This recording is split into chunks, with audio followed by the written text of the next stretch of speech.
ำยังไงให้ใจเรามันเย็นคือไม่โกรธทำยังไงให้ใจเรามันโล่งคือไม่หลงเพราะนั้นการบวชมาเนี่ยตั้งแต่ตีสี่ขอผ้าทำวัด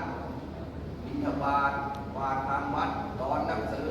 ช่วยเหลือสังคมทำอะไรก็ได้แต่ให้ใจเรามันอิ่มมันเย็นมันโล่งถ้าทำได้อย่างนี้รู้สถานการณ์อย่างนี้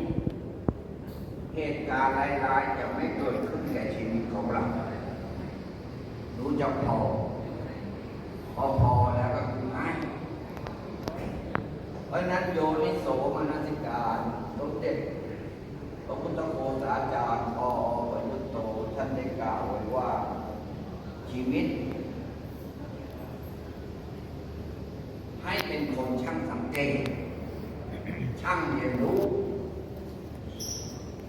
ว่าสถานการณ์แบบนี้ต้องทำยังไงคนนี้เป็นยังไงไฟฟ้าติดยังไงให้เป็นคนช่างสังเกตช่างเรียนรู้เมื่อเราช่างสังเกตช่างเรียนรู้จดจำไว้ในใจเราเนี่ยเราจะเป็นคนมั่นใจในการใฝ่รู้ของเราที่เกิดขึ้น